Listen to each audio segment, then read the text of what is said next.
Hello বন্ধুরা, আশা করি সবাই ভালো আছেন। আজকে ভিডিওটা কোনো ওষুধের রিভিউ না, বরং আপনাদের সাথে একটু মনের কথা বলতে আসা।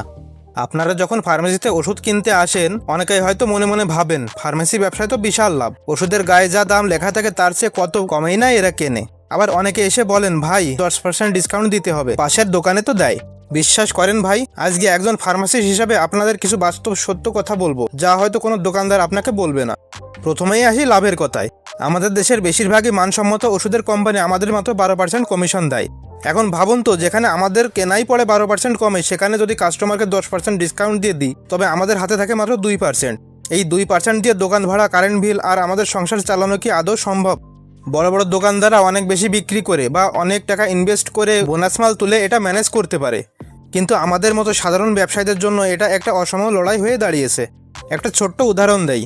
নাপা সিরাপ আপনারা সবাই চেনেন। 35 টাকা দামের একটা নাপা সিরাপে আমাদের লাভ হয় মাত্র 3 থেকে 4 টাকা। অথচ অনেকে মনে করেন আমরা মনে হয় এখানেও অর্ধেক লাভ করছি। কেন মানুষের এই ভুল ধারণা হয় জানেন? কারণ কিছু সস্তা কোম্পানি ওষুধ আর কিছু অনিবন্ধিত হার্বাল ওষুধ আছে, যেমন পিউটন, পিউভিট, আমভিট, যেগুলোর গায়ে হয়তো দাম লেখা থাকে 400 টাকা, কিন্তু বাজার বিক্রি হচ্ছে 100 থেকে 150 টাকায়।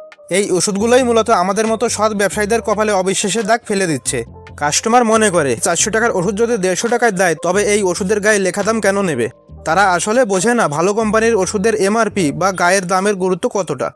এবার আসি আমাদের লসের কথায়, যা আপনারা কখনোই দেখেন না। এখানে যদি আমি প্রত্যক্ষ খরচ যেমন অ্যাডভান্স ভাড়া, ইলেকট্রিক বিল বাদ দিয়েও বলি, সেখানে প্রথমে থাকে মেয়াদ উত্তীর্ণ ওষুধের জ্বালা। অনেক সময় ওষুধের মেয়াদ শেষ হয়ে যায়। অনেক কোম্পানি এখন নিয়ম করছে যে এক্সপায়ারি হওয়ার 3 মাসের ভিতর ফেরত দিতে হবে, না দিলে আর নেবে না। এমনকি অনেক ওষুধ ফেরত দিলে আমরা সেই টাকা বা সমপরিমাণ মাল আর ফেরত পাই না। আবার অনেক ওষুধ আছে যেগুলো পাতা কাটা থাকলে কোম্পানি আর ফেরত নেয় না। এসব ক্ষতি আমাদের পকেট থেকেই যায়। আবার অনেকে এসে বলে ভাই এই ওষুধটা আমার জন্য আনিয়ে রাখুন। আমরা অনেক টাকা ইনভেস্ট করে ওষুধটা আনাই, কিন্তু সেই কাস্টমার কখনো এক পাতা বা কখনো আবার নিতেই আসে না। এই ওষুধটা তখন আমাদের দোকানেই পড়ে থাকে। আর বিশাল মূলধন খাটানোর সাথে বাকির জ্বালা তো আছেই। যে কোনো দোকানদারের কাছে শুনে দেখবেন বাকির জ্বালাটা কেমন। তাই ভাই, দিন শেষে আমরা কেবল ব্যবসায়ী না, আপনাদের সেবক হিসাবে কাজ করি। শেষে একটা কথা একটু ক্লিয়ার করি ভাই, কোনো দোকানে যদি আপনি বেশি ডিসকাউন্ট পান, তাহলে আপনি অবশ্যই সেখান থেকে ওষুধ কিনতে পারেন, সেটা আপনার সম্পূর্ণ অধিকার। কিন্তু কোনো ফার্মেসিতে ডিসকাউন্ট না দিলে দয়া করে তাকে ডিসকাউন্ট দিতে বাধ্য করবেন না বা কোনো কড়া কথা শোনাবেন না। কারণ ভাই, ওষুধ কিন্তু কোনো প্রসাধনী বা গার্মেন্টস প্রোডাক্ট নয় যে আপনি দামাদামি করে দাম কমাবেন। আর ওষুধের গায়ের দাম বা এমআরপির উপর 1 টাকাও বেশি চাওয়ার ক্ষমতা কিন্তু আমাদের কখনোই থাকে না, আর আমরা চাইতেও পারবো না। সরকার সব দিক বিবেচনা করে আমাদের যে নির্দিষ্ট এবং ন্যায্য লভ্যাংশটুকু বেঁধে দিয়েছে, আমরা জাস্ট সেটাই চেয়ে থাকি।